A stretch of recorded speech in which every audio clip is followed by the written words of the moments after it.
watching Arena Television, media for youth.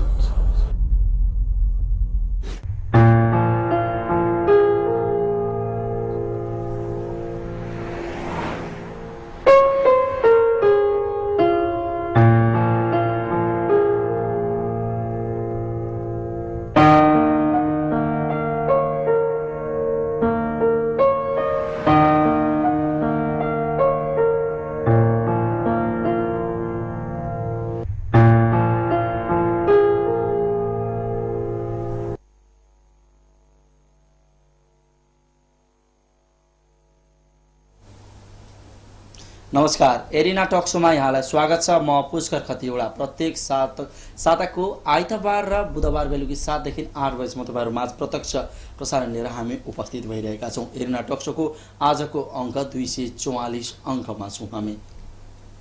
हामीले विभिन्न विषयमा कुराकानी गर्यौं, विभिन्न बहस हामीले गर्यौं एरिना टक शो भित्र। यो 244औं भागमा आइपुग्दा आज हामी सन्दर्भ निकाल्नेछौं नेपाली साहित्य जगतलाई र नेपाली भाषा संस्कृतिलाई विश्व सामु एउटा छुट्टै अलग पहिचान बनाएर आफ्नो अमर छाप छोड्नुहुने महाकवि लक्ष्मीप्रसाद देवकोटाका बारेमा अधिक जानकारी दिन आज महाकवि लक्ष्मीप्रसाद देवकोटाको बारेमा जान्नका लागि हाम्रो स्टुडियोमा दुई विद्वत बोलाएका छौं। नेपाली भाषा साहित्यका विद्वान प्राध्यापक डाक्टर बद्रीविशाल पोखरेल तथा अंग्रेजी भाषा साहित्यका विद्वान हुनुहुन्छ डाक्टर मोहन तुम्बाहाङ। तपाईहरु दुवैजनालाई कार्यक्रममा स्वागत छ। नमस्कार। नमस्कार, धन्यवाद। आरामै हुनुहुन्छ? ठिकै छ। सुरुमै केही कविता श्रवण गर्ने इच्छा भयो। म बद्री सरबाट आउन चाहन्छु। लक्ष्मीप्रसाद देवकोटालाई सम्झिँदा सुरुमा केही प्रश्नभन्दा अगाडि एउटा चाहिँ नेताहरू, नेपालका तत्कालीन सबै सम्प्रदायका नेताहरूलाई व्यङ्ग्य गरेर एउटा कविता उहाँले लेख्नु भएको छ। नवाफी रवाफी कवाफी छ नेता, नवाफी रवाफी कवाफी छ नेता, विलासी गिलासी सुवासी विजेता, प्रजातन्त्रको ढुवाङ रित्तो करायो, जमाना अनौठो नयाँ आज आयो। एउटा अर्को चाहिँ उहाँको भैली गीत छ, क्रान्तिकारी भैली गीत। त्यो चाहिँ के छ भन्दाखेरि चिथरा हाम्रा आङमा छन्, चिथरा हाम्रा आङमा छन्, माटा हाम्रा नङमा छन्, सुकेका बच्चा सङमा छन्, गुलछर्रा भैली, दिने भए हिस्सा देऊ, दिने भए हिस्सा देऊ, नदिने भए फुस्सा देऊ, गाँस बाँस कपास निस्सा देऊ, ए नेपाल भैलो। निकै मार्मिक र निकै क्रान्तिकारी थियो। म तपाईबाट पनि केही श्रवण गर्ने अपेक्षा राख्दछु डाक्टर मोहन तुम्बाहाङबाट। धन्यवाद। मैले चाहिँ खास गरिकन स्नातक स्तरमा एउटा कविता पढाएँ। अंग्रेजी कविता अंग्रेजीमा राखेको थियो हैन। त्यसमा चाहिँ पागल कवितालाई लुनाटिक्स भनेर देवकोटा आफैले अनुवाद गरेका हुन्। पागल कविताका दुईटा हरफहरू हैन, जरुर साथी म पागल यस्तै छ मेरो हाल भनेर भनेको छ हैन। र यो एउटा क्रान्तिकारी र एउटा भावशून्य एउटा समाजलाई व्यङ्ग्य गरिएको कविता हो। तर हेर्दाखेरि सरल ढङ्गले हेर्दाखेरि यसको सतहमा हेर्दाखेरि आफूले नै आफूलाई पागल भनेर स्वीकार्या जस्तो देखिने, तर यो एउटा चोटिलो व्यङ्ग्य हो। यसलाई अंग्रेजीमा चाहिँ आइरोनी भन्छन्। आइरोनिकल भनेको चाहिँ व्यङ्ग्यात्मक ढङ्गले हैन, विपरीत किसिमको अर्थ लाग्ने, भाषा हेर्दाखेरि चाहिँ नि सोझो देखिने, स्वीकारेको जस्तो देखिने, तर त्यसको ठिक उल्टो अर्थ लाग्नेलाई अंग्रेजीमा आइरोनी भन्छ। त्यस्तै खालको कविता हो यो। जस्तो सुरु गरौँ लक्ष्मीप्रसाद देवकोटाको जन्म, उहाँको बाल्यकाल, तत्कालीन पारिवारिक संख्या स्थितिको बारेमा केही जानकारी हामीलाई दिनुहोस् न। देवकोटा चाहिँ अब काठमाडौँको धोबीधारा हैन, दिल्ली बजार धोबीधारामा जन्मिनु भएको 1966 यही आजकै दिन भनौँ हैन, औँसीको दिन जन्मिनु भएको रहेछ। र त्यसपछि उहाँको बाल्यकाल त सामान्यतया अब एउटा सुख सहेलकै ढङ्गमा बितेको छ हैन। उच्च एउटा पारिवारिक र संस्कारयुक्त परिवारमा जन्मेको मान्छे त्यसो भएको हुनाले र सानैदेखि नै उहाँको काव्यचेत भएको देखिन्छ। उहाँ 10 वर्षको उमेरदेखि नै कविता लेखन सुरु गर्नुभएको भन्ने कुरा हामी जाल पाउन सक्छौँ। म डाक्टर बद्री विशाल पोखरेलबाट आउन चाहन्छु, उहाँको परिवारको बारेमा तपाईँमा रहेका केही जानकारीहरू। अहिले डाक्टर साहबले भनिसक्नुभयो मोहनजीले, उहाँको घरायसी परिवेश नै शिक्षा र साहित्यमय थियो। पिताजी पनि कविता लेख्ने, दाजु लेखनाथ के अरे देवकोटा पनि लेख्ने, अनि त्यो शिक्षा र के भन्दाखेरि साहित्यमय परिवेश को कारणबाट उहाँमा त्यो चाहिँ सामान्य बाल्य जीवनमा त्यसको प्रभाव परेको देखिन्छ। जस्तो 1966 साल कार्तिक 27 तीर्थमाधव देवकोटा जन्मिए। हजुर, तीर्थमाधव देवकोटा कसरी महाकवि लक्ष्मीप्रसाद देवकोटा भए त्यसरी जाउँ। मरणको नाम त फरक थियो। तिलमाधव माफ गर्नु होला, तिलमाधव देवकोटा। मरणको नाम त्यो हो होइन। त्यो त अब यसो छ, अब त्यो चाहिँ के रहेछ भने मान्छे निरन्तर एक मन एक ध्यान एक चित्तले लाग्यो भने सफलता प्राप्त हुन्छ नि त। उहाँको त के भन्दाखेरि साहित्यमै समर्पित भएर चाहिँ के भन्दाखेरि अब आफ्नो घर बार जिन्दगी परिवार समेत चाहिँ के भने परवाह नगरिकन त्यो एउटा चाहिँ विशेष चाहिँ अलिकति के भन्दाखेरि सङ्कट विकटपूर्ण परिस्थितिले पनि तपाईँ उहाँलाई चाहिँ के भने साहित्य समाजको लागि देश र दुनियाँको लागि सिर्जना गर्नुपर्छ भन्ने एउटा हुटुटी भयो। अनि उहाँसँग प्रतिभा पनि अजस्र प्रतिभा पनि थियो। यो हिसाबले चाहिँ निरन्तर लाग्दै गर्दाखेरि 25 वर्षको साधनापछि म कवितामै बात गर्न सक्छु भन्नुभएको छ कि सुलोचनामा। त्यो निरन्तरताको अथक परिश्रमको प्रतिफल हो। जस्तो तपाईँले पनि सम्झाउनु भयो, उहाँ 10 वर्षको उमेरदेखि नै कविता लेख्दै हुनुहुन्थ्यो भनेर। जन्मदेखि नै रोगी मानिन्थ्यो देवकोटालाई स्वास्थ्यको हिसाबमा भने। 10 वर्ष उमेर नपुगी दरबार स्कुल पढ्दादेखि नै उहाँले साथीहरूले किज्याउँदाखेरि तैँले लेखेको होइन अरू कसैले लेखेका कविता वाचन गर्छस् भन्दाखेरि प्रमाण गर्नलाई उहाँले कविता लेख्नुभयो। त्यस पछाडि त्यतिखेरका शिक्षकले उहाँलाई कोपी लाउँदो कविको दर्जा दिएका थिए 10 वर्षको उमेरमा। त्यो बाल्यकालबाट कविको दक्षता राख्ने उहाँ विद्वत नै मान्न सकिन्छ त्यो उमेरलाई, त्यो समयलाई निहाल्दा। उहाँको कविता अब बाल्यकालमै पनि उच्च काव्य चेत भएको हामी बुझ्न सक्छौँ। किनभने सितिमिति सब कोहीले त्यस्तो गर्ने क्षमता राख्दैनन् पनि होइन। र त्यो आफ्नो उमेरभन्दा भाव चाहिँ अझ उमेरले गर्नु सक्ने भन्दा त्योभन्दा उच्च किसिमको भाव त्यस किसिमका कविताहरू उहाँले रच्नु भएको रहेछ। त्यसैले अब हुने बिरुवाको चिल्लो पात भने जस्तै उहाँको त्यो सानै उमेरदेखि नै काव्य भाव अथवा साहित्यप्रतिको एउटा प्रतिभा, जुन सामान्य प्रतिभा होइन एकदम असाधारण खालको प्रतिभा थियो उहाँमा।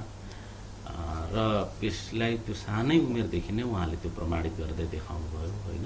कक्षामा साथीहरूले पहिले त विश्वासै गर्न सकेनन्, किनभने त्यो कविताको जुन रूप रङ थियो, जुन त्यसको भाव थियो, त्यो नै एउटा सामान्य 10 वर्षको ठिटोले लेख्न सक्ने बालकले लेख्न पर्ने भन्दा माथिल्लो कोटीको थियो। त्यसैले पनि उनीहरूले पत्याएन।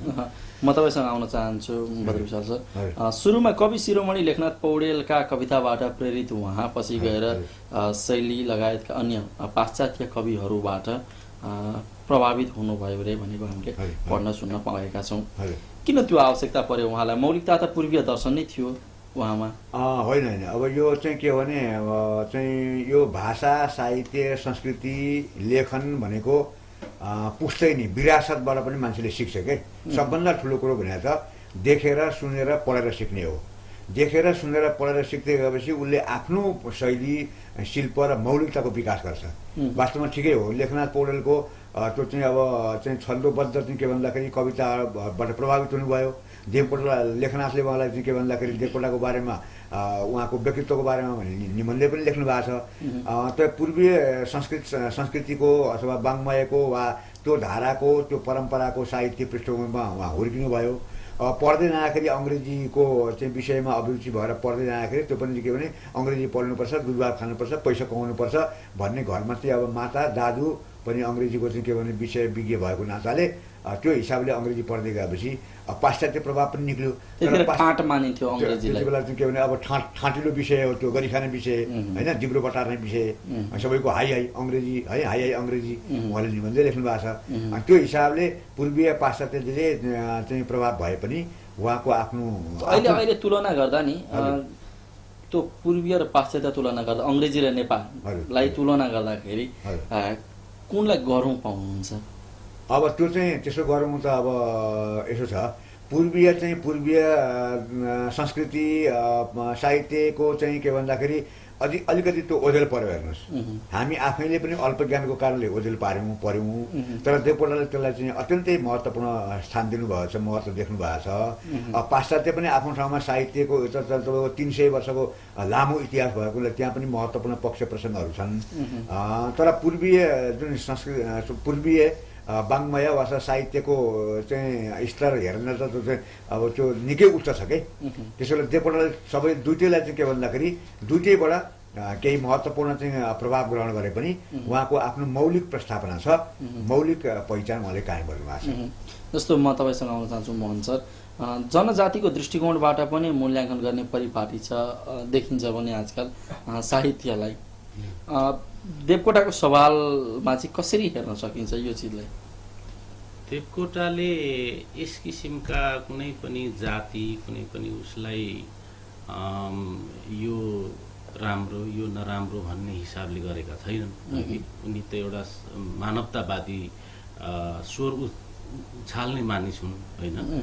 किनभने मुना मदनमा अब मानिस ठुलो दिलले हुन्छ जातले हुँदैन भनेर भनेकै छन् होइन। त्यो चाहिँ कसको भन्दाखेरि एउटा भोटेले होइन मदन बिरामी भएको बेलामा राम्रो सरसहयोग गरेर एउटा आत्मीय ढङ्गले चाहिँ उसलाई सरसहयोग गरेर तन्दुरुस्त बनाएर पठाइदियो। त्यसो भएको हुनाले भोटेको मुखबाट उनले त्यो आफ्नो एउटा दार्शनिक भनाइ चिन्तनलाई त्यसरी अगाडि सारेका छन् होइन। मानिस वास्तवमै दिलले मात्रै हो ठुलो हुने होइन, जातले हुँदैन। जात हुँदैमा मानिस ठुलो भन्न ठानिँदैन, किनभने मानिसभित्र एउटा मानवता हुनु पर्यो। त्यो मानवता साँच्चै रूपमा भयो भने मात्रै त्यो ठुलो बन्छ भन्ने कुरा त उनको दर्शन नै हो कि। त्यसो भएपछि उनले यस हिसाबले त निम्न कोटिका मानिस भनिएकाहरूलाई कथित हामीले चाहिँ नि अब हाम्रो समाजमा भनिएर यसरी चाहिँ नि एउटा वैमनस्यता फैलाउने गरेको भाव पनि त्यस्तो कविता मैले कहीँ कतै पनि देख्न वा उनको भनाइमा मैले कहीँ पनि देखिनँ। एउटा राष्ट्रिय भाव होइन, मानवता, एउटा सिङ्गो मानवतालाई कसरी गर्न सकिन्छ, कसरी यसलाई एउटा सच्चा ढङ्गले सहयोग गर्न सकिन्छ, यिनीहरूको सेवा गर्न सकिन्छ भन्ने कुरा मात्र मैले देखेँ। म बद्री सर आउन चाहन्छु, उनको शिक्षा कस्तो थियो? कस्तो यसमा अलिकति मैले उहाँले मोहनजीले भनेको कुरामा म अलिकति थप केही मलाई भन्न मन लाग्यो। मोहनजीले भने जस्तै वास्तवमा यो चाहिँ के छ भन्दाखेरि जनजातीय अथवा चाहिँ के भन्दाखेरि विभिन्न चाहिँ के भने संस्कृति धर्म सांस्कृतिक चाहिँ के भने पक्षलाई चाहिँ उजागर गर्ने, त्यसलाई राष्ट्रिय मूल प्रभावमा ल्याउने भन्ने कुरा चाहिँ महत्त्वपूर्ण कुरा हो होइन। अब त्यो जनजातीय सवाललाई भनेर त्यसलाई चाहिँ एउटा सीमितीकरण गर्ने, सङ्कुचितीकरण गर्ने होइन, अनि त्यसबाट चाहिँ के भन्दाखेरि मात्रै उठ्न चाहने भन्ने जो अलिकति उहाँले मोहनजीले भने जस्तै त्यो अतिवादी जुन धार देखिन्छ त्यो देवकोटामा थिएन। र वास्तवमा जनजातीय सवालको दृष्टिकोणले हेर्दाखेरि देवकोटा महान हुनुहुन्छ। किनभनेदेखि उहाँले तामाङ सेलोमा लेख्नु भएन कि, भोटे सेलोमा लेख्नु भएन कि, लोकलयमा लेख्नु भएन कि, अथवा ती विविध चाहिँ के भने हाम्रा हिन्दू सबै क्षेत्र समुदायमा 14 भाषा बुझ्ने 9 भाषामा लेखिएका कविता छन् भनेर चर्चा पनि आएको थियो तत्कालीन केही अखबारहरूमा। त्यो हो यथार्थ कुरा हो। तर कुरा के हो भन्दाखेरि यो जनजातीय सवालको कुरा गर्दाखेरि चाहिँ नेपालका विभिन्न पहाड मधेस तराईका चाहिँ जनजातीय अथवा सीमान्तकृत समुदायका सांस्कृतिक पक्षहरूलाई पात्रको हिसाबमा, चरित्रको हिसाबमा, विषयवस्तुको हिसाबमा, भाषाकै हिसाबमा, लयको हिसाबमा, सबै हिसाबमा चाहिँ त्यसलाई चाहिँ के भने राष्ट्रिय मूलधारमा ल्याएर एउटा राष्ट्रिय साहित्य सिर्जनाको चाहिँ के भने संस्कृतिको मूल प्रभावमा समेट्ने काम चाहिँ सबभन्दा महत्त्वपूर्ण देवकोटाले गर्नुभएको छ। जस्तो यो 14 भाषा बुझ्न सक्ने, 9 भाषामा कविता लेख्न सक्ने देवकोटाले त्यो ज्ञान कहाँ पाए? उनको शिक्षा कति थियो? शिक्षा त उहाँको अब बिएफबिएल मात्रै हो होइन, तर यो औपचारिक शिक्षा मात्रै हुँदो रहेछ क्या। हेर्नुहोस्, मान्छेले तपाईँको यो दिमाग चाहिँ तपाईँको आइन्स्टाइनले भने हो कि कसले भने हो, हाम्रो दिमागमा जति आइन्स्टाइनले पनि तपाईँको 15 मास्टर प्रतिशतको चाहिँ 9 कि 7% मात्रै दिमागलाई प्रयोग गर्नुभयो भन्ने सुन्या हो हामीले, बुझ्या हो। भनेपछि त यो दिमाग त कम्प्युटरको महाकम्प्युटर हो। यसलाई परिचालन गर्न सक्ने हो भने मान्छेले अथाह सृष्टि गर्न सक्छ। तर सुतेर होइन अथवा रलिएर वा बरालिएर वा चाहिँ सस्ता सुविस्ता खालका चाहिँ दुनियाँमा रङ मङ्गिएपछि त त्यो देवकोटाले त्यसो गर्नु भएन।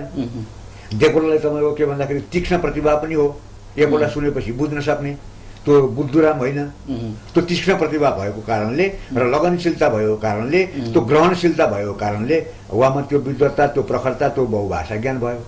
हामी तपाईँको साथ पुनः फर्किनेछौँ। हामी यो कार्यक्रम पुनः जारी रहनेछ। अहिले पालो भएको चाहिँ एउटा छोटो व्यापारिक विश्रामको छु। यो छोटो व्यापारिक विश्राम पश्चात आज हामी लक्ष्मीप्रसाद देवकोटाका बारेमा अझै अधिक जानकारी लिएर आउने नै छौँ। Introducing नेपालकै बेस्ट बेकिङ टेक्नोलोजीबाट तयार गरिएको good life biscuits. For a good life, have a good bite. Dubu good life.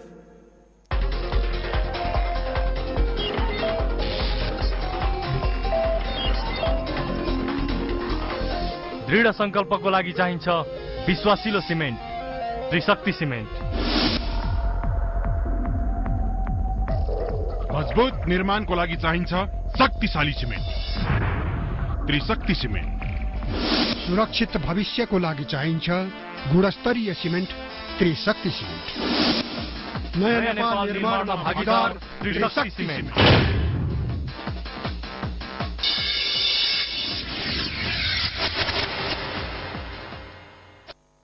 अब आरामदायी बास बस्न तथा स्वादिष्ट खानाका लागि पूर्वाञ्चलको मुटु इटहरीको मुख्य चोकमा भरपर्दो सेवाका साथ Dhanushdhari guest house and restaurant. हाम्रा आकर्षक सेवाहरू, एसी तथा नन एसी एटेच कोठाहरू, पारिवारिक वातावरणमा स्वादिष्ट परिकारहरू, सीसी क्यामेराको व्यवस्था, पेय पदार्थको होलसेल तथा खुद्रा बिक्री, साथमा पार्किङको पर्याप्त व्यवस्था, स्वादिष्ट र शुद्ध परिकार, आरामदायी सेवामा हरपल तयार।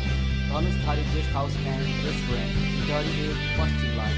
सम्पर्क 025 582 224 98 073 55 001 98 425 88 928। त्रिशक्ति टेक्निकल इन्स्टिच्युट विगत वर्षहरूमा जस्तै यस वर्ष पनि 100% डिस्टिन्सन ल्याउन सफल इटहरीको एकमात्र हरेक सुविधा सम्पन्न टेक्निकल इन्स्टिच्युटमा सिभिल सब ओभरसियर 15 महिने, इलेक्ट्रिकल सब ओभरसियर 15 महिने कोर्सको सीमित सिटहरू बाँकी रहेको हुँदा एसएलसी र इन्ट्रान्स दिएका इच्छुक विद्यार्थीले समयमै सम्पर्क गर्नुहोला। सम्पर्क त्रिशक्ति टेक्निकल इन्स्टिच्युट प्राली, इटहरी 4 ट्याङ्ग्रा पुल उत्तर। Phone 025 583 024, mobile 98 520 55 360। फारम भर्ने अन्तिम मिति यही मङ्सिर 6 गते। प्रवेश परीक्षा मङ्सिर 8 गते दिउँसो 2 बजे। नमस्कार, म राजकुमार तामाङ विजय दशमी शुभ दीपावली तथा छठ पर्वको उपलक्ष्यमा स्वदेश तथा विदेश रहनुहुने सबै नेपालीमा हार्दिक मङ्गलमय शुभकामना व्यक्त गर्दछु। युनाइटेडको दशैं धमाका। Buy any laptop, smartphone, TV, woofer, projector. Visit our showroom and get fabulous gifts free on the purchase of different IT products. United Solutions Private Limited, Pachim Line, New Office Stand, Italy 1. Telephone number 025 583212 98520 26300.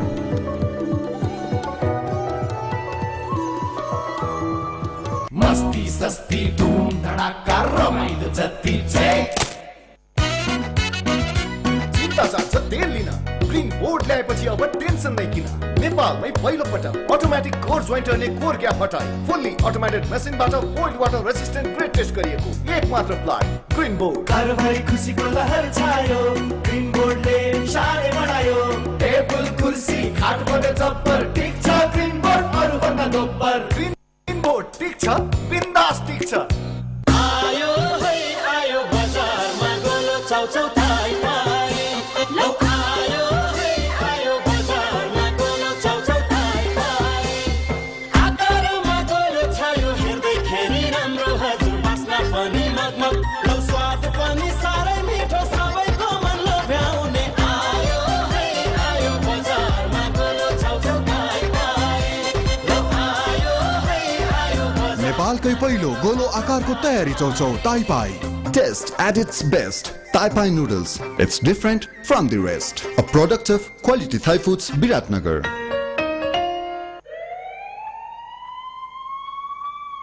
तपाईँ हाम्रो सहर इटहरीमा तपाईँको स्वस्थ जीवनको कामना गर्दै ICU सुविधा सहित ख्यातिप्राप्त विशेषज्ञहरूद्वारा नियमित फ्यामिली फिजिसियन, हाड जोड्नी तथा नसारोग, स्त्री तथा प्रसुति, नाक कान घाँटी, बालरोग सम्बन्धी ओपिडी सेवाका साथ एपेक्स हस्पिटल प्राली प्रस्तुत गर्दछ। वरिष्ठ सर्जनद्वारा अत्याधुनिक उपकरणबाट दैनिक शल्यक्रिया सेवा, साथै सीआरएम प्रविधिबाट हाड जोड्नी र नसा सम्बन्धी शल्यक्रिया सेवा। रेडियोलोजिस्टद्वारा हरेक बिहान 9 बजेदेखि साँझ 5 बजेसम्म भिडियो एक्सरे र एक्सरे रिपोर्टिङ सेवा। 24 घण्टा एमबीबीएस डाक्टरद्वारा आकस्मिक ल्याब टेस्ट रिपोर्टिङ सेवा तथा फार्मेसी र एम्बुलेन्सको सेवा पनि उपलब्ध छ। सम्पर्क एपेक्स हस्पिटल प्राली, इटहरी 5, रिजाल टासी अगाडि। फोन 025 580 029। विजयादशमी तथा शुभ दीपावलीको पावन अवसरमा सम्पूर्ण नेपाली दाजुभाइ तथा दिदीबहिनीहरूमा दीर्घायु सुस्वास्थ्यको मङ्गलमय शुभकामना व्यक्त गर्दछु। नमस्कार, म रमेश कार्की ज्ञानरत्न एकाडेमी प्रिन्सिपल बडा दशैं तिहार छठ पर्व 2072 को पावन अवसरमा सम्पूर्ण अभिभावक, विद्यार्थी तथा पूर्वाञ्चलवासी दाजुभाइ तथा दिदीबहिनीहरूमा उत्तरोत्तर प्रगति, उन्नतिको हार्दिक मङ्गलमय शुभकामना टक्राउन चाहन्छु। बडा दशैं, शुभ दीपावली तथा छठ पर्वको पावन अवसरमा स्वदेश तथा विदेशमा रहनुहुने सम्पूर्ण नेपाली, कैदीबन्दी तथा शुभचिन्तकहरूमा हार्दिक मङ्गलमय शुभकामना व्यक्त गर्दछौँ। चौकीदार तारा नेपाल एवं तारा राई, क्षेत्रीय कारागार झुम्का सुनसरी।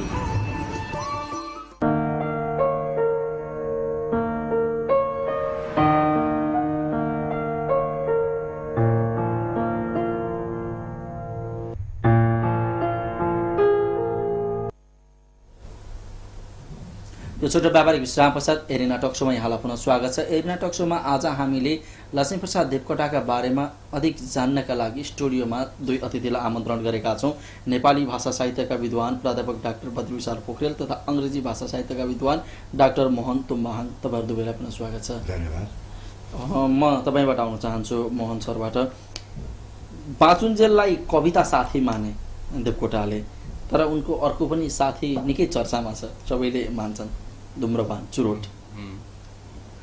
लेखेको बेलामा उनी यतिसम्म अम्मली थिए कि पाण्डुलिपिलाई नि बेरेर सल्काउँदा समेत थाहा पाउँदैन थिए। कहिलेकाहीँ त्यही पाण्डुलिपिले सिगान समेत पुछ्थे अरे। यो अम्मल उनको ज्यादा हो कि त्यसप्रतिको लगाव भएर त्यसप्रति हराएको ज्यादा हो? अब यस्तो छ कि यो विलक्षण प्रतिभा भएको मान्छेले कुनै न कुनै खालका अम्बलहरू लिएको यो संसारका धेरै जसो विद्वानहरूको देखिएको छ। अब कोही अब जस्तो भूपी सेरचन पनि एक प्रतिभा हुन्, ती आफ्नै किसिमको अम्बलमा रमाउँथे। त्यस्तै देवकोटाको पनि एउटा अम्बल रहेछ चुरोट पिउने। चुरोट पिउँदा कहिलेकाहीँ आफ्नो हातै डढ्दा पनि बल्ल थाहा पाउँथे भनेर पनि भनिन्छ, होइन? र अब त्यो अम्बलसँग उहाँको चाहिँ त्यस किसिमको एउटा लगाव रहेछ। त्यो चाहिँ अब उहाँलाई सम्भवतः त्यसैको कारणले पछि चाहिँ नि उहाँलाई रोगग्रस्त पनि बनायो। तर उहाँलाई अब थाहा नभएर होइन, तर त्यो एउटा दिमागमा के अम्बल मान्ने कि यसलाई मोह मान्ने? अब यसलाई चाहिँ अब तपाईँको एक किसिमको त्यसले अब उहाँलाई ऊर्जै दिने ढङ्गले नै उहाँले चाहिँ लिनुभएको देखियो यसलाई नि। यसलाई अब मोह नै ठानियो अब अम्बल भन्दा पनि। म बद्री सरबाट आउन चाहन्छु। केही खराब बानीहरूमा पनि धर्जिनु भएको छ, जस्तो उधारो खाने, मासुको लागि चाहिँ कुनै पसल नै ठेका लाउने, होटेलले कुनै पसल ठेका लाउने, त्यसको पैसा 3 महिनापछि बरु तेब्बर बनाएर भए पनि तिर्ने, तर त्यो नछोड्ने, उधारो खान नछोड्ने। जुवा तास र पासामा पनि पारङ्गत, गीत गाउन सक्ने दक्षता राख्ने, हार्मोनियम तबला पनि बजाउने, साइकल कुदाउन पनि साह्रै सोख राख्ने।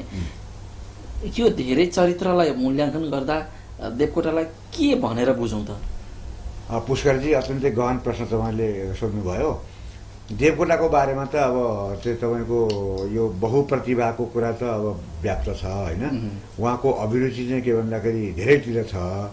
उहाँको अमलको कुरा पनि गरियो, वास्तवमा त्यो अमल त अमलै हो, किनभने त्यसको विकल्प पनि अबको कविहरूले चाहिँ अमल लिएर फेरि एकाग्र भएर चाहिँ कविता लेख्नुपर्ने कुरा चाहिँ अब त्यो अलिक गलतै हुन्छ। त्यसो भएको हुनाले देवकोटाको अब त्यो चाहिँ फुटकर विषय हो। अहिले त मैले जुन कुरा ल्याउनु भयो, उहाँको चाहिँ मूल चाहिँ विशेषता योगदान भनेको चाहिँ शिक्षामा, समालोचनाको क्षेत्रमा, शिक्षाको विकासमा, कविताको चाहिँ तपाईँको उच्चतम उन्नत शिखरमा पुर्याउने कुरामा र निबन्धको चाहिँ के भन्दाखेरि आधुनिक कालको नेपाली आधुनिक निबन्धको एउटा चाहिँ महत्त्वपूर्ण उचाइ पुर्याउने कुरामा यी केही खास चाहिँ उहाँका शिखर पक्ष हुन्। अब उहाँका इच्छा यी विषयलाई पनि गौण गरेर यी विषय पनि तपाईँको उहाँका चर्चाकै विषय हुन्। तपाईँले भने जस्तै बाजागाजा ल्याएर राखेका छ, अब गीतको स्वर छैन, बाजा मात्रै बजाएर भएन, स्वर चाहिँ अब एकदम धोद्रे स्वर भयो। उहाँलाई त्यो पनि मन पर्यो, इच्छा लाग्यो हो गीत गाउन, एकदम मुक्त कण्ठले खुल्ला दिलले गीत गाउन मन लागेको हो, तर त्यो चाहिँ स्वरले साथ नदिएको हो। उहाँको चाहिँ अब साहित्यिक क्षेत्रमा नै शिक्षा र साहित्यको क्षेत्रमा नै उहाँको चाहिँ उन्नत एउटा योगदान हो। जस्तो लाउनका भन्दा पनि खानका शौखिन देखिए देवकोटा, लगाएको कपडा समेत दान गर्न सक्ने क्षमता होइन। जस्तो देवकोटा एउटा खसीको टाउको खान पाए एउटा खण्डकाव्य नै लेखिदिन्थे अरे। होइन, त्यो त अब उहाँका जीवनका धेरै पक्षहरू छन् के। समस्या के हो भने अघि उधारो खाएको कुरा पनि आयो। देवकोटाले 8 महिनाको तलब एकाडेमीबाट पाएनन्। राजा महेन्द्रकै कालको कुरा हो। रुसमा गएर तासकन्दको अफ्रो एसियाली लेखक सम्मेलनमा साहित्य भनेको अब एउटा चाहिँ के भन्दाखेरि गरिब निम्न वर्ग, तल्लो वर्ग, उपेक्षित पीडित जनताको एउटा चाहिँ मुक्तिको एउटा चाहिँ के भन्दाखेरि साधन हुनसक्छ, हतियार हुनसक्छ भनेर चाहिँ एउटा साम्राज्यवादीलाई समेत चाहिँ अलिकति कता परोक्ष ढङ्गले चोट पर्ने ढङ्गले अलिकति त्यहाँ बोलेको हुनाले धारा प्रवाह अङ्ग्रेजीमा चाहिँ त्यो चर्चित एउटा चाहिँ के भने उहाँको मन्तव्य भाषण हो। त्यो भाषण गरे बापत केही स्रष्टाहरूले यहाँ चुक्ली लगाए। नेपालका अहिले पनि एकजना जीवितै हुनुहुन्छ। चुक्ली लगाएर उहाँको 8 महिनाको तलब उहाँले एकाडेमीबाट पाउनु भएन होइन। महिनाको 700 रुपियाँको त हिसाबले चाहिँ के भन्दाखेरि 8 महिनाको तलब नपाउँदाखेरि उहाँले कतिपयसम्म उधारो खानु पर्यो। र त मैले भने जस्तै अब साह्रै भावुक कवि भएको हुनाले गरिब देखेपछि पैसा पनि दिएर हिँड्ने, लुगा लाएको कोट पनि दिने, अब त्यो पनि उहाँको विशेषता त्यहाँ देखिन्छ। र अर्को चाहिँ उहाँको सबभन्दा समस्या चाहिँ के हो भन्दाखेरि अहिलेका कविहरूले सिक्ने कुरा, उहाँले आफ्नो जीवनकालमा 80,000 रुपियाँ उहाँले आफ्नो हातमा परेको हो, तर त्यसलाई चाहिँ अब अलिक मितव्ययी ढङ्गले अलिकति त्यसलाई एउटा व्यवस्थित गर्न नसकेको कुराले गर्दाखेरि अव्यावहारिक हिसाबले गर्दाखेरि अलिकति परिवारलाई दुःख भयो, उहाँले दुःख पाउनु भयो। म तपाईँबाट आउन चाहन्छु मोहन सर। देवकोटाले गरिबीका कारण दैनिक 18 घण्टासम्म ट्युसन पढाए। 3 दर्जनलाई खान पुग्ने धन कमाउँदा पनि कङ्गालसरी देवकोटा 80 बिघा खेत हुँदा पनि भोगभोगै सुत्थे। त्यो महाकवि हुन सक्ने दक्षताको त्यो हाल किन थियो? यो विडम्बनापूर्ण नै मान्नुपर्छ, किनभने प्रतिभावान व्यक्तिहरूको जीवन, जो प्रतिभावान छन्, जो अब ज्ञानका उच्च राशि भएका मानिसहरू छन्, ती मानिसहरूले चाहिँ जीवन बडा कठोर किसिमले एउटा भौतिक रूपमा चाहिँ उनीहरूले बडा चाहिँ कठोर जीवन भोगेको देखियो। उहाँ 3 महिनासम्म शिक्षा मन्त्री पनि हुनुभएको 2014 सालमा, र उहाँ आफै पनि पारिवारिक रूपमा पनि सम्पन्न व्यक्ति हो। तर उहाँलाई कसो के हो, अब नाम लक्ष्मी प्रसाद भए पनि उहाँ लक्ष्मीको प्रसाद हुन सक्नु भएन। जीवन उहाँको हुरी बतास जस्तै, र जिउँदैमा पनि उहाँ आफ्नो जीवनकालमै पनि एउटा दन्त्य कथाको पात्र जस्तो बन्नुभयो। किनभने धेरै कुराहरू नपत्याउँदा खालका थिए उहाँको जीवनशैली, सोचाइ, होइन, गराइ, व्यवहार, सारा ती सबै चाहिँ मान्छेहरूले विश्वास गर्न नसकिने खालको उहाँको व्यवहार भयो। त्यसैले गर्दा उहाँलाई एकचोटि पागल भनेर जबरजस्ती बाँधेर पनि उहाँलाई राँची पठाइयो।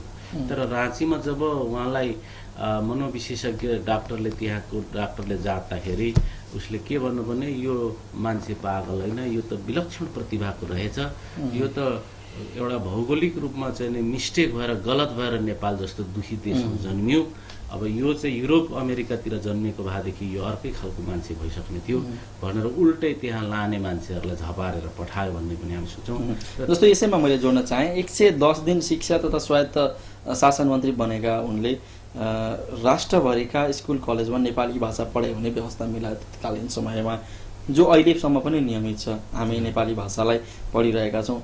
यसलाई अलिकति विचार गर्दाखेरि उनको त्यो राष्ट्रियता या भाषाप्रतिको प्रेम देखिन्छ कि जस्तो अहिले चर्चामा आए जस्तै खस आर्यको भाषा लाद्ने सोच या त्यो मनसाय देख्न सकिन्छ? होइन, अब अहिले मान्छेले बिना आधार बिना चाहिँ नि बुझाइ जेसुकै पनि भन्छन् भन्न चाहिँ होइन, तर वास्तवमा एउटा यथार्थ ढङ्गले सोच्ने हो भने, वस्तुवादी ढङ्गले सोच्ने हो भने राज्यमा एउटा भाषा त चाहिन्छ नि त, त्यसलाई सबै मानिसहरूले बुझ्ने गरीको एउटा सम्पर्क भाषा त चाहियो नि त, कुनै न कुनै भए पनि।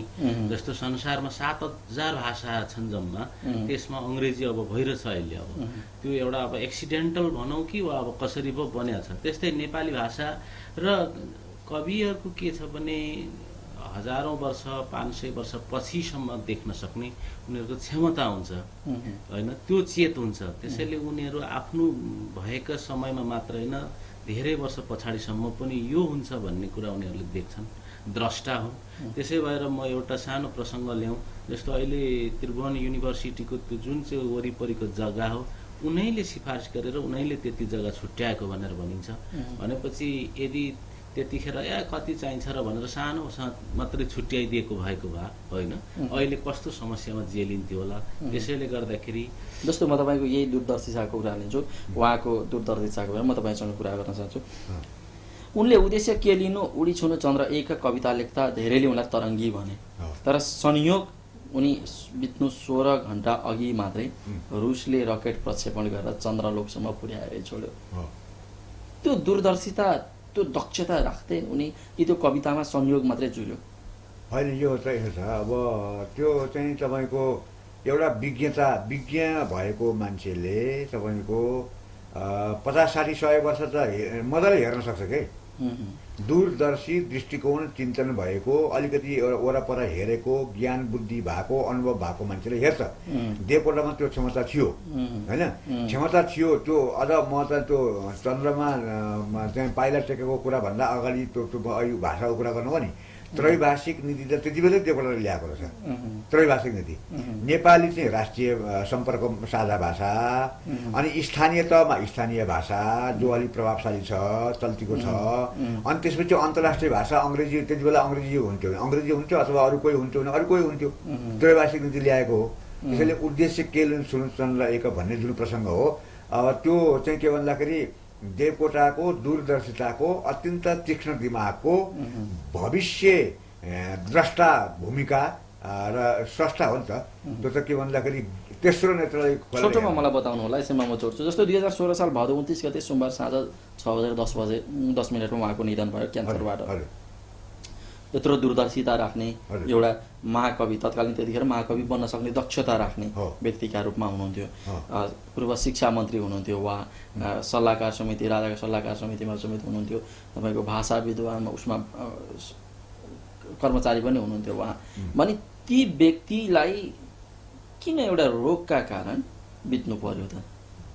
अब यो चाहिँ के छ भने नि, हाम्रो समस्या के हो भने हामी स्रष्टाहरूलाई हाम्रो जस्तो विकासशील मुलुकमा परिवारले, समाजले, राष्ट्रले, सबभन्दा राष्ट्रले, अगुवाले त्यसको महत्त्व र भूमिकालाई पहिले पनि ख्याल नगरेकै हो। अहिले पनि हामी ख्याल गरिरहेका छैनौँ। अब यो खालको न्यून चेतना अहिले पनि नेताहरूमा पाइन्छ हेर्नुहोस् होइन। किनभने अब त्यो पाखुरो चाहिँ सबभन्दा चल्तीफुर्ती गर्छ, ट्रान्सप्लान्ट गर्छ, उही चाहिँ के भन्दाखेरि सबै तरमार छ। लेखक कवि चाहिँ के भन्दाखेरि अलिकति अन्तर्मुखी पनि हुन्छ, ऊ देश र दुनियाँको लागि त्याग समर्पणको भावना साथ लागिरहेका हुन्छ। भोकै परे पनि ऊ दुनियाँ भोगो भएको देखेर रुन्छ, चिच्याउँछ, कराउँछ। त्यसो भएको हुनाले त्यो हाम्रो एउटा चाहिँ के भने एउटा अभिशाप पक्ष हो, त्यो एउटा दुर्भाग्य पक्ष हो हेर्नुहोस्।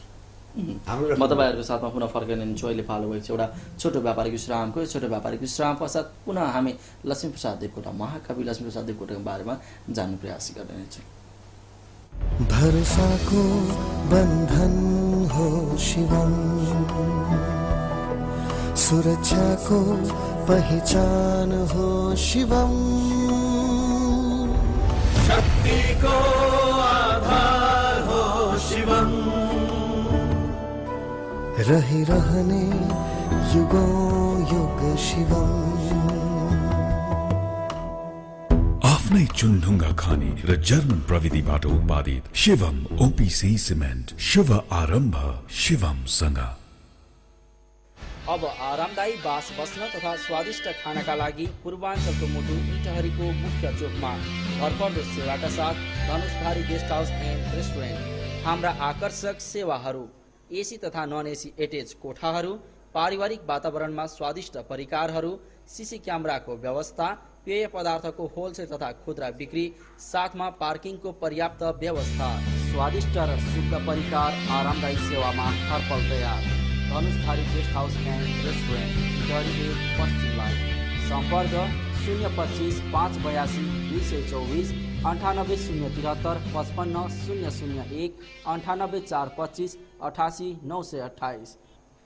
हामी कहाँ बेहुली sari, boutique designer sari, French chiffon sari, butterfly sari, French kurta salwar तथा विभिन्न आकर्षक सर्टिङ सुटिङका कपडाहरू सुपथ मूल्यमा पाइन्छ।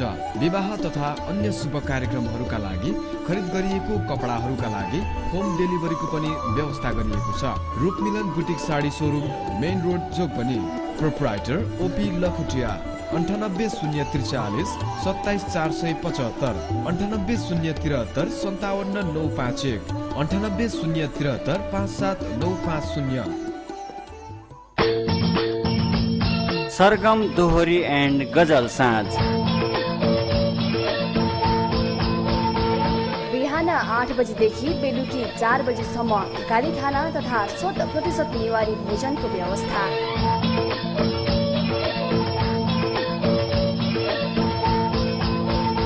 सम्पर्क न्यू रिदम ग्रुप इटहरी 98 26 38 800 र 98 086 84 419। नमस्कार। 2072 सालको शुभ विजय दशमी, दीपावली, छठ तथा ईदको पावन अवसरमा सम्पूर्ण विद्यार्थीवर्गहरू, शिक्षक शिक्षिकाहरू, व्याप्सन एन्ड व्याप्सन एसएससी परिवार, साथसाथै शुभचिन्तक, अभिभावकवर्ग, बुद्धिजीवीहरू, साथै सम्पूर्ण नेपाली दाजुभाइ दिदीबहिनीहरूलाई हार्दिक मङ्गलमय शुभकामना व्यक्त गर्न चाहन्छु। नयाँ व्यवस्थापनमा सञ्चालित यस विद्यालयमा विज्ञान तथा कम्प्युटर प्रयोगशाला सहित दक्ष र विषयगत शिक्षक शिक्षिकाद्वारा बाल मैत्री, विद्यार्थी केन्द्रित, फ्रेन्डली इन्भाइरोमेन्टमा मोन्टेसरी पद्धतिबाट अध्यापन गराइन्छ।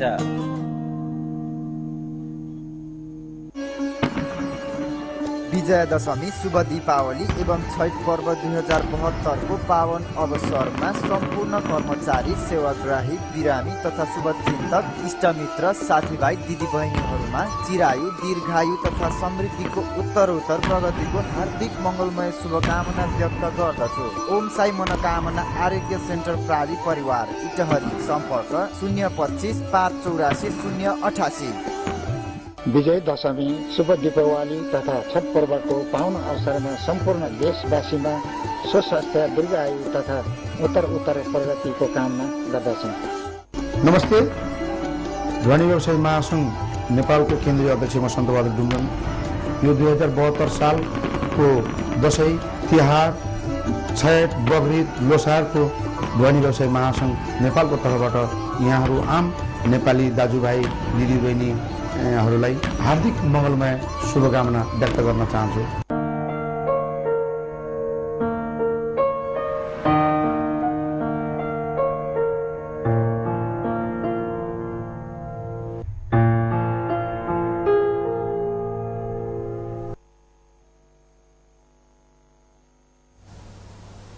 यो छोटो व्यापारिक विश्राम पश्चात हेरेन टक्सोमा यहाँलाई पुनः स्वागत छ। हेरेन टक्सोमा हामी आज दुई अतिथिहरू हुनुहुन्छ। नेपाली भाषा साहित्यका विद्वान प्राध्यापक डाक्टर प्रदीप पोखरेल तथा अङ्ग्रेजी भाषा साहित्यका विद्वान डाक्टर मोहन तुम्बाङ।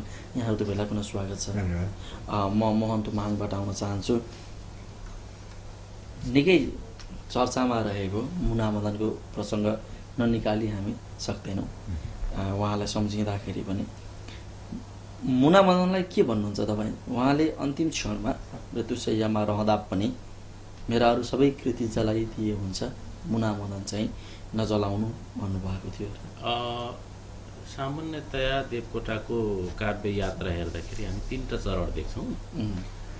त्यसमा एउटा खुब गहन खालका छन् हैन, जो उनले आफैले भनेका थिए शाकुन्तल महाकाव्य लेख्दाखेरि मेरा हातका औँलामा गन्ने गरी 100 वर्षको अवधिमा मान्छे यसलाई बुझ्ने पुग्यो भने मेरो आफ्नो प्रयास सफल भएको ठान्छु भन्ने अत्यन्त क्लिष्ट गहन छ त्यो। किनभने कुनै पण्डितले उनलाई जिस्काए यसले पनि संस्कृतमा लेख्न सक्छ, संस्कृतका कुराहरू लगाउन सक्छ भनेर उनलाई भनेको हुनाले उनले त्यसको बदलामा लेखेका थिए, तर त्यो बन्न पुग्यो बडा क्लिष्ट। त अर्को चाहिँ के छ भने सामान्य शिक्षित मानिसहरूले बुझ्ने गरेको जुन मुनामदन त्यो खालको हो। र यसले चाहिँ के छ भने नेपाली समाजको साह्रै राम्रो चित्रण गरेको छ हैन। त्यतिखेरदेखि नै नेपालीहरूको अलिकति चाहिँ नि समाज अलिकति यहाँ चाहिँ रोजगारको स्थिति नरहेको स्थिति, केही कमाउनको लागि कतै जानै पर्ने, भोट जानै पर्ने, कतै विदेशै जानुपर्ने, त्यो कुरालाई यहाँ मार्मिक ढङ्गले उनले चित्रित गरेका छन्। र अत्यन्त यो सम्भवतः विश्वको उत्कृष्ट साहित्यको रूपमा, कृतिको रूपमा पनि मानिन्छ। किनभने यहाँ भाव, कथावस्तु र सङ्गीत अथवा यसको चाहिँ लय सँगसँगै 3टा चाहिँ गएको हुनाले यसलाई सबैभन्दा विश्वको उत्कृष्ट मानिन्छ। र उनले भनेका थिए किनभने यो अधिकांश मानिसहरूले रुचाएको हो। किनभने सर्वसाधारण आम मान्छे त धेरै त सर्वसाधारण एउटा शिक्षित मात्रै हुन्छ, तिनीहरूको मन छुने गरेको छ यो होइन, दिल दिमाग छुने गरेको छ। जब जे कुराले कसैको मन छुन्छ भने त्यो त त्यसको लागि प्रिय बन्ने नै हो। त्यसैले शेक्सपियरलाई पनि किन आज पनि उनका नाटकहरू त्यसरी राम्रा छन् भन्दाखेरि मानिसको मन छुने गरेको छ। चाइनिजहरूले शेक्सपियरको नाटक हेरेपछि उनले के भने Shakespeare must be a Chinese, Shakespeare पक्कै पनि चाइनिजै हो। किनभने चाइनिजको कुरा कसरी यसले जानु, हामीले सोचेको कुरा कसरी जानु भनेर भन्थे। त्यस्तै देवकोटाले यसरी मानिसको दिल दिमाग मनलाई छुने गरी लेखेका छन्। त्यसैले म तपाईँबाट आउन चाहन्छु बद्री सर, वियोगान्त नाटक मुनामदन उहाँको मृत्युको झन्डै 6 दशक पछिसम्म पनि आज सर्वाधिक बिक्री हुने कृतिको रूपमा रहेको छ। यसको मूल्य जति नै बढे पनि आज पनि अत्याधिक बिक्री हुन्छ। के छ त्यो मुनामदनमा, के पाउँछौँ हामी? यसमा महत्त्वपूर्ण कुरा 2-3 कुराहरू छन्। एउटा आम नेपाली जनमानसको तत्कालीन अवस्थाको एउटा गम्भीरतम समस्या, र त्यो समस्या भनेको उहाँले डाक्टर साहबले भने जस्तै, मोहनजीले भने जस्तै मान्छेको आम नेपाली जनताको मन छुने समस्या थियो। मन छुने समस्यालाई अब हृदय पगाल्ने ढङ्गको भाषा शैली, शिल्प र सङ्गीतमय चाहिँ अनुप्रासमय जुन अवस्था भयो, त्यो अत्यन्त लोकप्रियताको महत्त्वपूर्ण कारण बन्यो।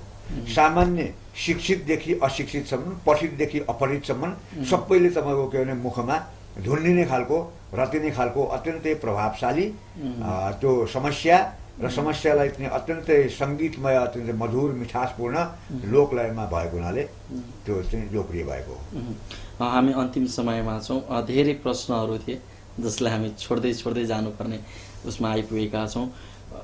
म तपाईँमा आउन चाहन्छु मोहन सर, एकदम छोटोमा जवाब अपेक्षा गर्दछु तपाईँबाट। महाकाव्य, लामा वर्णनात्मक कविता, निबन्ध, कथान, नाटकहरू धेरै विधामा, साहित्यका धेरै विधामा कलम चलाएका उनले त्रिभुवन विश्वविद्यालयको स्थापना भएको उनकै पालामा पनि थियो। उनको केही योगदान छ त्यतिखेर? केही छोटोमा सम्झिनु न।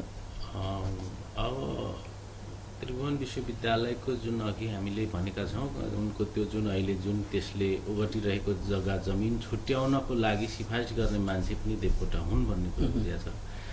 त्यो अहिले खेर सोच्दाखेरि साह्रै ठुलो दूरदर्शी एउटा रहेछ उनको चेत भन्ने कुरा त्यहीबाट पनि बुझिन्छ। त्यसो भएको हुनाले उनले सरस्वती क्याम्पसमा पढाउने प्राध्यापन पनि गरेका छन्।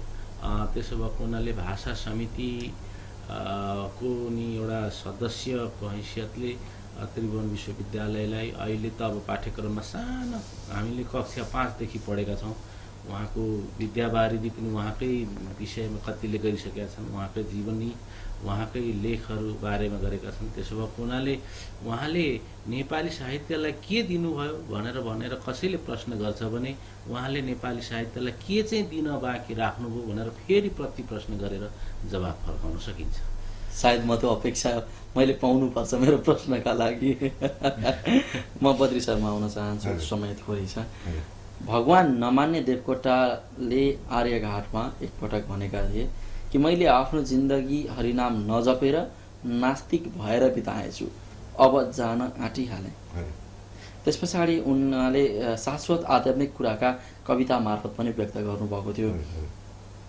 तपाईँ पनि प्राध्यापक डाक्टर हुनुहुन्छ, तपाईँसँग पनि साहित्यको ज्ञान छ।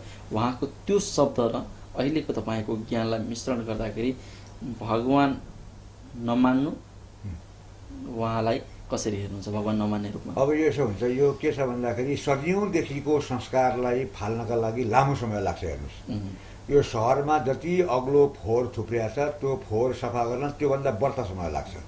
माओ से तुङले आफ्नो जीवनकालमा पनि फेर्न खोज्दाखेरि पनि 15-20% पछौटे चिन्तनहरू फेल्न सक्नु भएन भन्ने मैले पढे हो। देवकोटा अब त्यस्तो चाहिँ एउटा असाध्यै पीडा भएको अवस्थामा मान्छे हो, ढुङ्गो होइन। त्यति बेला चाहिँ सबैले चाहिँ राम नाम जप भनेर चाहिँ के भने अश्रु बिलाउन गरिरहेको अवस्थामा अब श्रीमतीले चाहिँ एउटा चाहिँ श्रीकृष्णको भक्ति कविता लेखिदिनुहोस् भनेर आग्रह गरिरहेको अवस्थामा श्रीमतीलाई जिन्दगीभरि दुःख दिएँ, अन्तिममा चाहिँ सान्त्वना पनि दिउँ भन्ने मनसाय पनि भयो होला। र अब त्यो एउटा चाहिँ परम्परागत संस्कार कहीँ चाहिँ छस्स आयो पनि होला। त्यो हिसाबले उहाँले चाहिँ आखिर श्रीकृष्णलाई यसै एक कविता लेख्या हो। यसको बारेमा धेरै विवाद छ। तर अब त्यो चाहिँ के भन्दाखेरि उहाँको चाहिँ नास्तिक देवकोटाको आफ्नो स्वतस्फूर्त रचना हो, सचेत रचना हो भन्ने कुरामा विवाद छ, निकै विवाद छ। साहित्यकारको भन्दा पनि पतिको रचना मात्रै रहन्छ, पतिको रचना चाहिँ भन्नुपर्ने हुन्छ। हामी थोरै अन्तिम समयमा छौँ। अन्तिममा 107औं लक्ष्मी जयन्ती आज मनाइरहँदाखेरि कसरी सम्झिनुहुन्छ छोटोमा? म चाहिँ अब देवकोटा एउटा नेपाली भाषा साहित्य र नेपालको सांस्कृतिक समुन्नयनको तपाईँको शिक्षाको समुन्नयनको एउटा आधार स्तम्भ हो, जसबाट हामी संसार दुनियाँ सामु चिनिएका छौँ। केही बताउन चाहनुहुन्छ उहाँका बारेमा? उहाँका बारेमा अब हेर भिखारी अडी अडी आयो, करुण दृष्टिले नजर उठायो, हेर भिखारी अडी अडी आयो। मानवतावादी कविता निकै मन छुन्छ, मान्छे नै देउता हो। म तपाईँसँग आउन चाहन्छु मोहन सर, एकदम अन्तिम समयमा छौँ। अन्तिममा 107औं लक्ष्मी जयन्ती मनाइरहँदा लक्ष्मीप्रसाद देवकोटा, महाकवि लक्ष्मीप्रसाद देवकोटालाई कसरी सम्झनुहुन्छ? उहाँको सबैभन्दा मलाई घत लागेको मेरो मन छुने कुरा चाहिँ त्यही हो, मानिस ठुलो तिल ल्याउँछ जात ल्याउँदैन भन्ने नै यो एउटा विश्वव्यापी नै एउटा यो सार्वजनीन विषय हो यो, होइन? यो कोही माथि कोही तल छैन, तर यसरी मात्रै मानिसको साँच्चै जीवनलाई उच्च बनाउन सकिन्छ भन्ने उहाँको एउटा जुन दर्शन हो, दार्शनिक भनाइ हो, यसबाट म साह्रै प्रभावित छु। हुन त सबै कुराहरू, किनभने विराट प्रतिभाका धनी थिए, एउटा युग पुरुष थिए उनी, होइन? यसो भएको हुनाले उहाँको त्यो मुनामदनको अन्तिम निचोड पनि सम्भवतः त्यही हुनुपर्छ मेरो ख्यालमा, होइन? र त्यही नै हो, एउटा एक शब्दमा अथवा एउटा वाक्यमा भन्नु पर्दाखेरि त्यही नै हो। हवस्, हामीसँग आइदिनु भयो, 1 घण्टा समय दिनुभयो, तपाईँहरू दुवैलाई धेरै धेरै धन्यवाद। हाम्रो पनि धन्यवाद। धेरै धेरै धन्यवाद परिवार, पुष्करजी र प्राविधिक साथीहरू सबैले धन्यवाद। हस्, धेरै धेरै धन्यवाद। उहाँहरू हुनुहुन्थ्यो नेपाली भाषा साहित्यका विद्वान प्राध्यापक डाक्टर बद्री शर्मा पोखरेल तथा अङ्ग्रेजी भाषा साहित्यका विद्वान डाक्टर मोहन तुम्बाहाङ। महाकवि लक्ष्मीप्रसाद देवकोटाका बारेमा प्रश्न तयार गर्दै गर्दा मलाई लाग्थ्यो म सबै प्रश्न सजिलै तयार गर्न सक्छु। जसै प्रश्न गर्ने सिलसिला बढ्दै गयो, मैले उहाँका बारेमा सोध्नु र जान्नुपर्ने अथाह सागर भेट्टाएँ। अन्तिममा डाक्टर मोहन तुम्बाहाङले भने चाहिँ उहाँका केही पङ्क्तिहरू सम्झिन चाहन्छु। मानिस ठुलो तिलले हुन्छ जातले हुँदैन, त्यसै गरेर हातको मैला सुनको थैला के गर्नु धनले, सागर सिस्नु खाएको बेस आनन्दी मनले। धेरै छन् कृतिहरू, धेरै पढ्नुपर्ने छ। हामीसँगै समुद्र झैँ खानी बनेका ती साहित्यका प्रखर विद्वानहरू छन्। भिखारी मृत्युशैयाबाट, आकाश बोल्छ, मुनामदन, आषाढ 15, भलाद्मी, हाय हाय अङ्ग्रेजी, के नेपाल सानो छ, यस्ता धेरै कृति छन्। आज यी कृति सम्झिरहँदाखेरि ती महाकवि लक्ष्मीप्रसाद देवकोटालाई म प्रस्तोता पुष्कर खतिवडाको तर्फबाट एउटा सलाम गर्न चाहन्छु। यही सलामका साथसाथै सम्पूर्ण प्राविधिक मित्रहरूसहित म आज आज्ञा चाहन्छु। हवस् त, नमस्ते, शुभरात्रि।